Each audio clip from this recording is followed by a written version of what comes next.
My next guest is Adam North Peigan. He's a 60s Scoop survivor who was taken from the Piikani First Nation as an infant.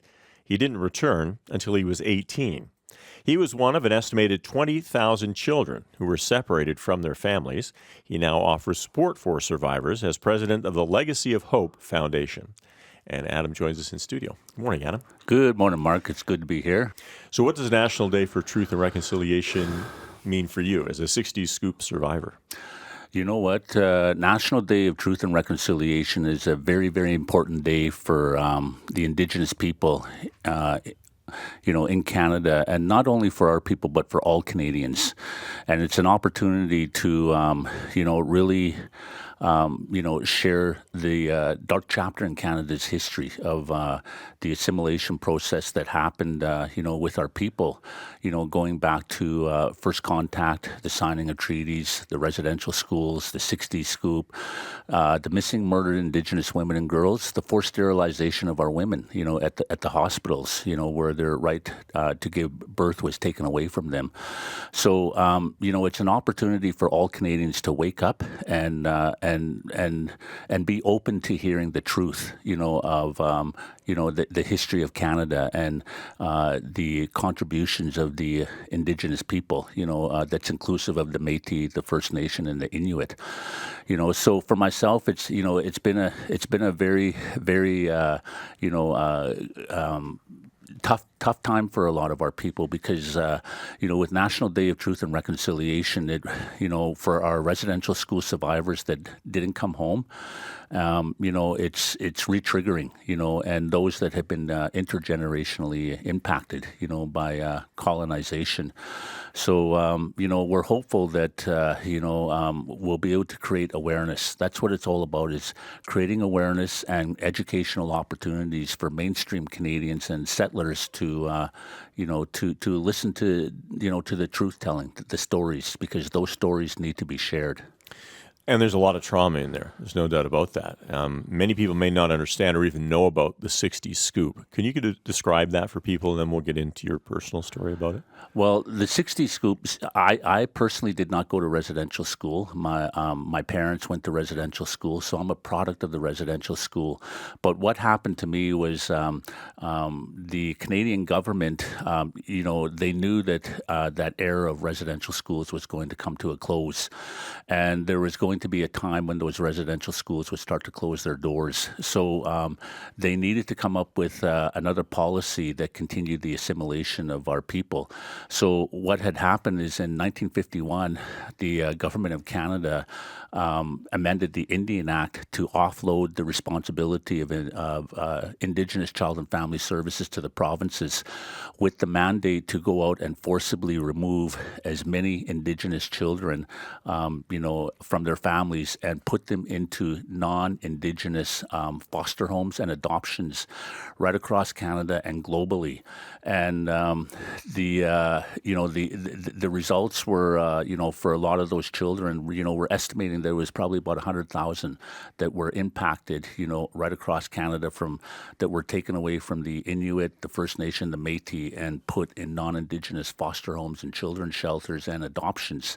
So I was a part of that. And, you were just an infant when you were taken. Yeah, I was. I come from, quite a large family.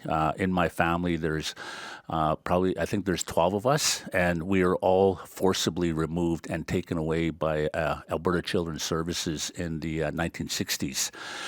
And we were placed in non-Indigenous foster homes and children's shelters all across southern Alberta. And we were placed in complete isolation, so we weren't, you had no contact with your family? No, none whatsoever. And it's really, really a heartbreaking story because, my late mother, my birth mother, as I grew older and I came home and, and I started to talk to her about that day because I didn't have no memory of it. Right. Because I came home with a lot of anger, resentment, because I blamed my mother mother for the destruction of our family, not knowing that there was something else, that was imposed on our people. And my mother shared with me at the time, that horrific day, and she told me that, when Alberta Children's Services came to our community, the Peigan First Nation, in the mid-1960s, and came and forcibly took all her children. And basically, they gave her a court summons that she was to go to court the very next week in Fort Macleod, and so she told me that when she was preparing to go to court, she was kind of thinking that that she was going to get her kids back, right? Right. But what had happened is when she went to court, she was told by the judge and the child welfare workers at the time. When she showed up in court, she said they told her that I'm sorry, Mrs. North Peigan, but your kids have gone permanent. You're never going to see your kids again, and that's what she had to endure. And my mother, up until she took her last breath, she had to live with that for the rest of her life. And I can't imagine, any mother or any parent being told that you're never going to see your kids again. And that's what she had to live with. And she told me that was the most devastating day that she ever had to endure in her life, was knowing that her kids were gone and she was never going to see them again. And that's the harsh reality of what had happened, because it was all about assimilation, right? And the 60 Scoop was just an extension of the residential school, right? Of continuing that process of taking the Indian out of the child. And the thing is that what I experienced, was probably just as harmful or even more harmful than what the residential school survivors had to endure. And I'm not saying that to I'm really happy that the residential school survivors were, acknowledged. There was an apology in 2006 from former Prime Minister Stephen Harper in the House of Commons to the residential school survivors. Residential school survivors were compensated. There was the Truth and Reconciliation Commission, the 94 calls to action that came out of that. And I'm happy that that all happened for our residential school survivors. But what Canadians need to know is that there was something else that happened beyond the residential school, and that was the 60 Scoop. Now, you were telling me in 2018, Alberta did make an apology to the 60 Scoop survivors. What was that like for you to hear? That was a very, very emotional time. I remember, how that whole process started is, when the residential school survivors were, getting their acknowledgement and getting their compensation and everything was happening, I was sitting back knowing that I didn't go to residential school, but I knew something happened to me, but I didn't really understand what it was. And when I used to hear of residential school survivors, getting their compensation and stuff like that, I used to sit back and I used to think, well, what about me? What about what happened to me? So this one day in June of 2015, I turned on CBC National News. And and I was listening to it, and all of a sudden I heard that the former premier in the province of Manitoba, Greg Selinger, stood up in the Manitoba legislature and he was apologizing to the 60 Scoop survivors in the province of Manitoba. And I sat there and I listened to it, and I just broke down. And I was very, very emotional. And I thought to myself, you know what? I wasn't from Alberta. My First Nation community wasn't in Alberta. I wasn't removed in Alberta, in Manitoba. Or you mean Manitoba, in yeah. Manitoba. Yeah. So if Manitoba can do that, then why not Alberta? So what I did is I phoned all the media outlets, including CBC, and I started to talk about 60 Scoop and my story, and I shared that. And what I did is I started to write letters to the Alberta government of the day, talking to them about my story, sharing with them my story, and talking about the need for reconciliation and that wanting us an apology. And you know what? When you deal with government, a lot of things fall on deaf ears, right? And I got lots of responses back, but it was bureaucratic thank you, Mr. North Peigan, for your letter. And when we're ready to deal with this, we'll call upon you. We're sorry you had to endure.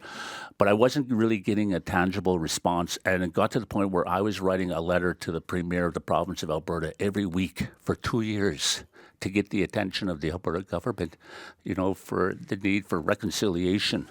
And, the thing is that I had to be very creative. And when I wasn't really getting the attention of the Alberta government, I went to the opposition. And at that time, it was the Wild Rose Party, under Brian Jean. Right. And I went and met with them and their Indigenous relations critic. And I shared my story. And what they told me, they said, this is a travesty that happened in Alberta and Canada. And they told me that we're going to do something about it. And so they invited me back to the Alberta legislature on the day of the Alberta budget, because when Alberta budget is released, that makes big story. Right. And, and lots of media there. And, and so we piggybacked on that, and they stood up and they introduced us as the 60 Scoop survivors in the gallery. We were met with a thundering applause. It was very emotional, but the Wild Rose Party, really put it to the Alberta government. We have 60 Scoop survivors here. When, Madam Premier, are you going to apologize to them? When are you going to acknowledge, what they had to endure? And that's what started the whole process, which led to, and we were actually able to form, developing a relationship with the Alberta government in working towards an apology. We had gatherings in 6 locations in Alberta, and we brought 60 Scoop survivors, and the Alberta government was there, and they listened to our heart-wrenching stories, in sharing circles. And it all accumulated to a very historic day on May 28th, 2018, when the Alberta government stood up in the Alberta legislature and said they were sorry to the 60 Scoop survivors. And it was such an emotional day, and it's something that I really, really, hold dearly, to myself. It's something that will forever be with me, and it was so good to be a part of that day. And that day marked, reconciliation, truth and reconciliation in the province of Alberta, a very historic day for our people, but not only for us, but for all Albertans, and so I'm very, very proud of that day. And, but the work needs to continue, Mark. Yeah. There's a lot more work that needs to be done.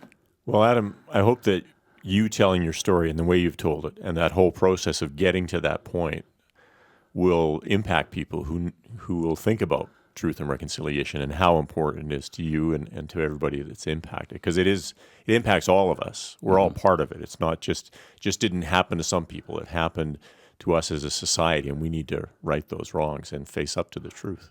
Right? Yeah. Adam, thanks for coming in this morning. Really appreciate it. Okay. Thank you. Very Take much care. appreciating you. Hope you guys have a good day today. You too. Wear your orange T-shirt. Got it on right now. All right. Yeah. Okay. Thank Have you. a wonderful day tomorrow. All right. Hope it goes well. Thank you. Adam North Peigan is a 60 Scoop survivor and the president of the Legacy of Hope Foundation.